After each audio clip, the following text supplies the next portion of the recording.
자, 그 다음에 이제 소환이라고 하는 거, 이게 짬짬이로 정리를 해두는 거예요. 그렇게 많이 나오는 건 아니지만 좀 익숙치 않기 때문에 이런 것들은 좀 정리할 필요가 있는데, 일단 소환은 강제 처분입니다. 그리고 소환의 대상은 피고인, 대리인, 대표자, 증인이고 검사, 변호인은 소환 대상이 아니라는 거. 그리고 소환은 소환장에 의하는데 이 소환장은 영장이 아니에요. 그래서 기명날인으로 하게 됩니다. 그리고 피고인에 대한 소환장은 1회 공판기일 전에는 5일, 2회 이후는 12시간, 반면 증인은 24시간입니다. 그 다음 구속 피고인에 대한 소환장, 이게 구속된 자에는 원래 소장에게 송달을 하고 전달 여부를 불문하는데, 유일하게 구속 피고인에 대한 소환장은 교도관에게 송달하고 전달 시 효력이 있다. 끌고 와야 하니까 그런 거예요. 자, 그 다음에 소환 불응 시에는 구인이 가능한데, 구인부터는 이제 구인을 위한 구속영장이 발부되고요. 그래서 구인을 위한 구속영장은 이제부터는 영장입니다. 그래서 이제 서명 날인이 필요합니다. 그래서 이제 소환도 좀 비교해서 정리를 좀 해두실 필요가 있습니다. 자, 그 다음에 이제 나와서 소환장 송달과 이제 동일한 효력이 있는 경우에서 피고인이 뭐 출석해가지고 출석응락서 출석하겠다 내는 것. 그 다음에 출석한 피고인에게 공판정에서 차회기일을 정해서 며칠 내 와라. 그리고 법원의 구내에서 공판기일을 통지한 때, 이것은 공판기일이 끝나고 집에 가고 있는데 울타리 넘어가기 전에 법원 직원이 와서 출석하라 라고 했다면, 이런 것은 소환장 송달과 동일한 효력이 있다라고 할 수 있습니다. 자, 47번은 우리가 앞서서 좀 살펴봤죠. 바로 구속 전 피의자 신문과 체포 구속 적부 심사 두 개가 비슷하니까 이 부분 잘 비교 정리해 놓으시고요. 이제 48번 구속기간으로 가겠습니다. 일단 초일은 불산입이 원칙인데, 구속과 시효는 초일을 산입하고 말일이 토요일, 공휴일이라도 산입하게 됩니다. 그리고 이제 체포 이후 구속이 이루어진 경우 최초 체포 시, 불신검문이나 임의동행이 있을 때도 최초 불신검문 임의동행 시부터, 이것이 사실상 체포라고 보는 게 우리 판례예요. 그리고 영장실질심사나 체포구속 적부심사를 거친 경우에는 서류가 접수된 날로부터 반환한 날까지 제외한다. 이건 구속기간을 확보해 줄 목적이고요. 넘어가셔서, 그래서 이제 예로 들면 7월 1일 23시 법원에 접수되고 7월 2일 09시 반환되면 시간으로 하는 게 아니에요. 시간이 아니라 날로 합니다. 날. 일로 한다. 일로. 그래서 7월 1일, 7월 2일 총 2일이 연장이 됩니다. 자, 피의자에 대한 구속기간은 사경 10일, 검사는 10일에 10일을 추가로 연장하고, 연장 시에는 다음 날부터 계산한다 이렇게 되어 있고, 피고인에 대한 구속은 2월로 하는데 표현이 그래요. 특히 구속을 계속할 필요가 있는 경우 신급마다 2개월 2차 갱신이 할 수 있고, 그다음 상소심은 피고인 또는 변호인, 여기서 검사가 들어가면 틀려요. 피고인이 변호인이 신청한 증거의 조사, 상소 이유를 표창하는 세문의 제출 등으로 추가 심리가 부득이한 경우 피고인 또는 변호인이 뻥끗만 하면 3차에 한해서 갱신할 수가 있겠습니다. 그래서 실제 피고인 구속은 1심이 있으면 1, 2, 3심 합쳐서 2개월이 원칙이에요. 그래서 1심에서는 2번 연장이 가능하고 좀 남겨놔요. 2심에서는 추가 심리가 부득이하다 해서 3회 연장만 되는 거예요. 그래서 총 1심은 2개월에 2회 연장, 그래서 6개월, 여기도 6개월, 6개월 이렇게 되는 겁니다. 다음 리을번, 피고인의 구속기간 중에 뭐 현실적으로 구속되지 않은 보석, 구속집행 정지기간, 도주기간, 다음 감정 유치, 이건 앞에 봤어요. 기피, 공소장 변경, 심신상실, 질병 등으로 정지된 기간, 공소제기단, 체포, 구인, 구금기간, 위헌법률, 심판, 제청기간 등은 구속기간에 포함되지 않고, 그러나 위헌법률과 다르게 헌법소원은 소송 절차가 정지되지 않는다. 그 다음에 법원의 구속기간의 계산은 역법적 계산에 의한다. 그래서 이것도 잘 봐두셔야 돼요. 바로 이제 이게 좀 날일자가 잘못됐는데 2012년 2월 29일까지 있어요. 그래서 2013으로 한번 해보겠습니다. 자, 그래서 예로 들면 2012년 8월 31일 날 구속했으면 2013년 2월 28일까지예요. 8월 30일, 8월 29일도 2월 말까지.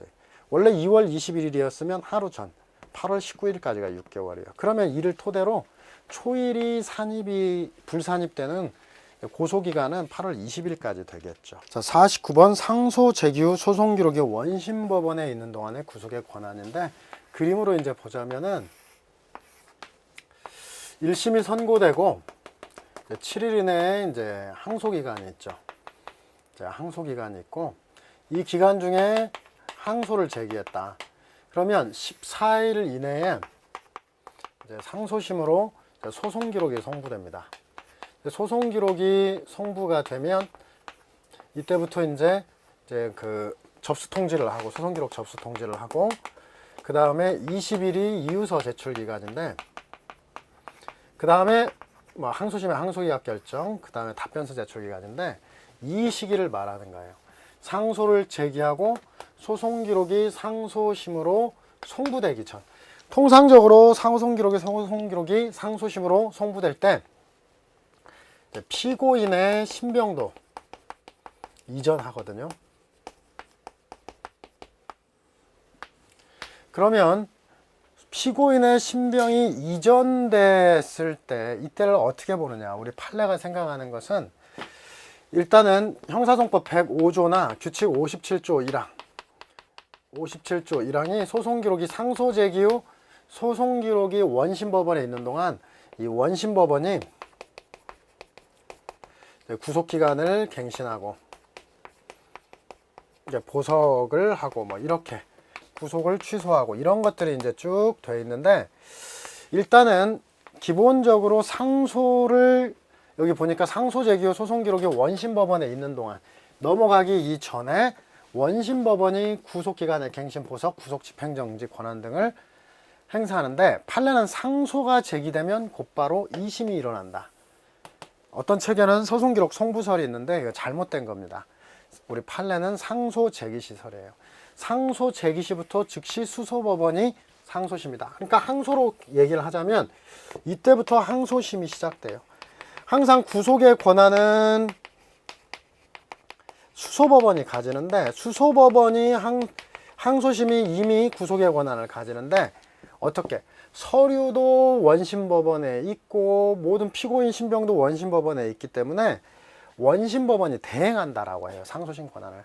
판례는 상소제기시설에 따라서 105조는 원심법원이 상소법원의 구속의 권한을 대행한다. 그래서 이것의 가장 큰 차이는 통상적으로 1심이 6개월 구속기간인데 다 쓰는 게 아니라 조금은 남겨놔요. 그러면 이 기간 중에 6개월이 만료돼요. 만료가 된다 이 말이에요. 그러면 일부 교재에는 소송기록 송부 시에 비로소 항소심이 시작된다는 건데 1심이 6개월이 다 만료된 이상 1심이 구속기간을 갱신한다 해도 더 이상 갱신하지 못하고 석방해야 된다는 얘기예요. 이것은 판례와 실무와 너무나 차이가 나는 거예요. 실제 우리 판례 그리고 실무는 6개월이 만료됐다 하더라도 일단 구속차수가 다 썼어도 상소심 것을 가져다가 추가 갱신하는 거예요. 바로 105조에 따라 자신의 구속기간, 원심의 구속기간을 모두 사용한 경우라도 원심법원은 상소심의 권한을 대행하여서 추가로 구속기간을 갱신합니다. 자, 그래서 원심법원이 추가로 갱신하면 상소심은 나중에 2회만 더 갱신할 수 있죠. 하나 갖다 써버렸으니까요.